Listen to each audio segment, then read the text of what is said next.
For 10 years, Mrs. Esther Usdane suffered from severe asthma. The medication she received had serious side effects. Her condition was getting worse, but the drug her doctor preferred was prohibited by the FDA. So twice a year, Mrs. Usdane had to set out on a journey.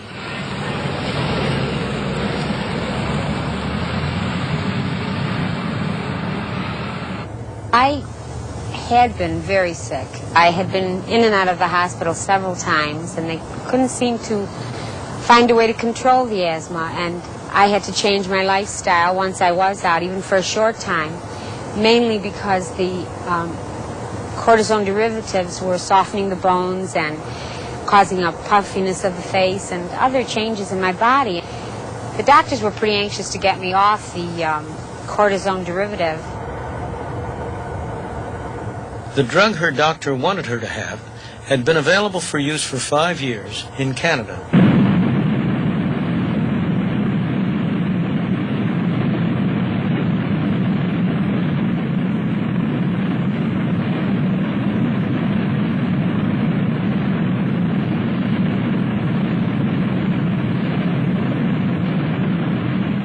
Once across the border at Niagara Falls, Mrs. Usdane could make use of a prescription that she'd obtained from a Canadian doctor.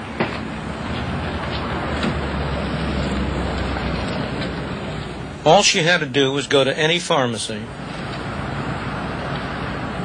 There she could buy the drug that was totally prohibited in her own country.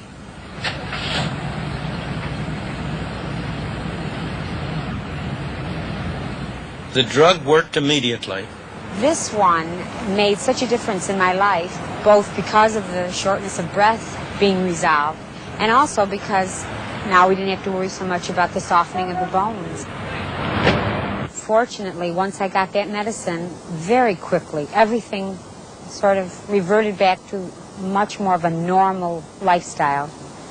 And I'm very grateful that I was able to find relief. It was easy for Mrs. Usdane to get around the FDA regulations because she happens to live near the Canadian border. Not everyone is so lucky. It's no accident that, despite the best of intentions, the Food and Drug Administration operates so as to discourage the development and prevent the marketing of new and potentially useful drugs. Put yourself in the position of a bureaucrat who works over there. Suppose you approve a drug that turns out to be dangerous, a thalidomide. Your name is going to be on the front page of every newspaper. You will be in deep disgrace. On the other hand, suppose you make the mistake of failing to approve a drug that could have saved thousands of lives. Who will know? The people whose lives might have been saved will not be around. Their relatives are unlikely to know that there was something that could have saved their lives. A few doctors, a few research workers, they will be disgruntled. They will know. You or I, if we were in the position of that bureaucrat, would behave exactly the same way. Our own interest would demand that we take any chance whatsoever, almost, of refusing to approve a good drug in order to be sure that we never approve a bad one.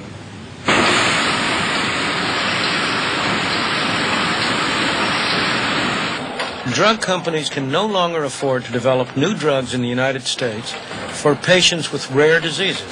Increasingly, they must rely on drugs with high-volume sales.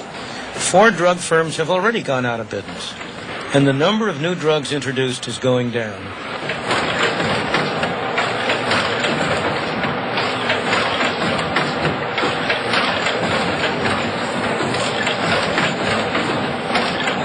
And where will it all lead?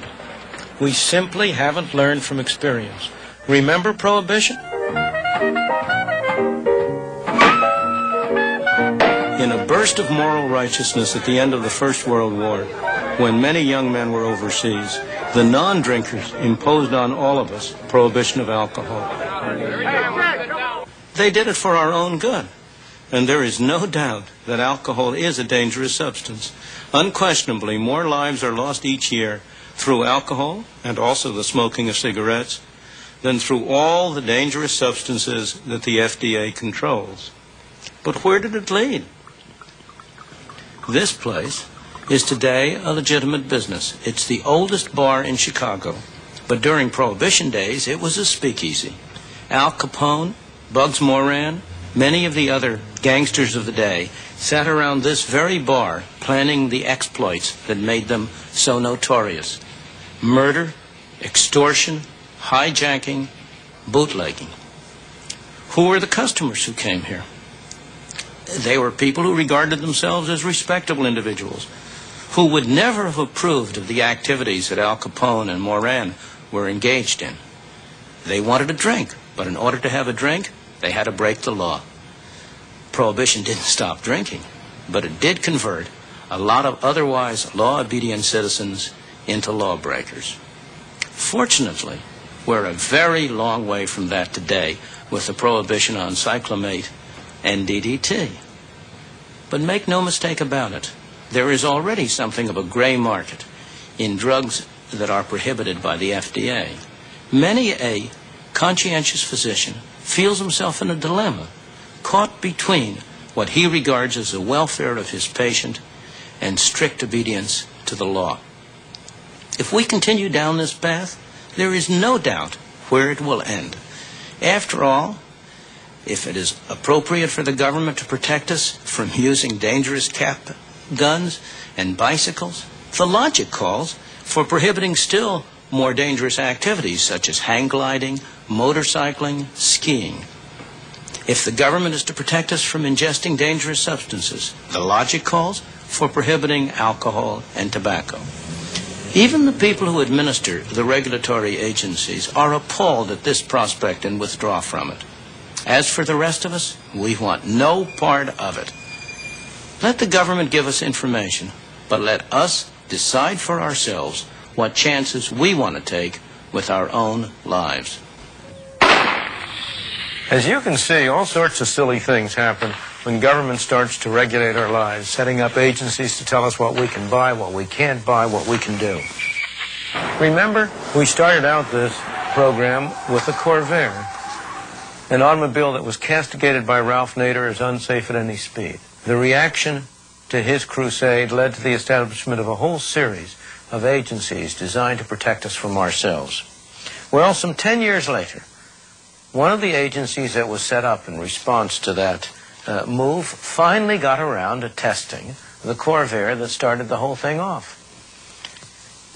And what do you suppose they found?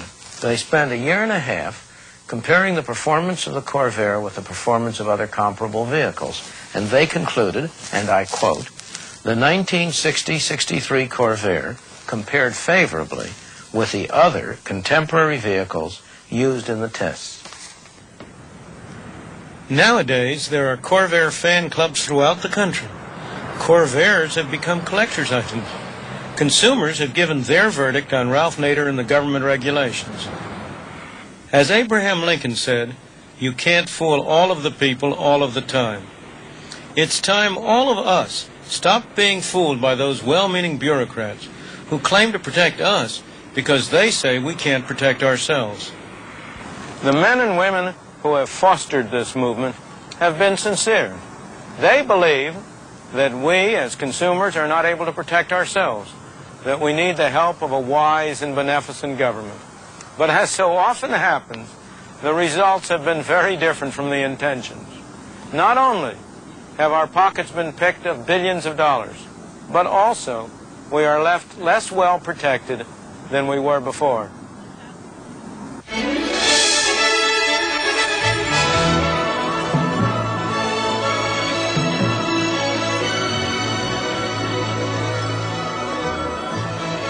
Now, back here at the University of Chicago, the consumerists themselves get their chance to argue their case.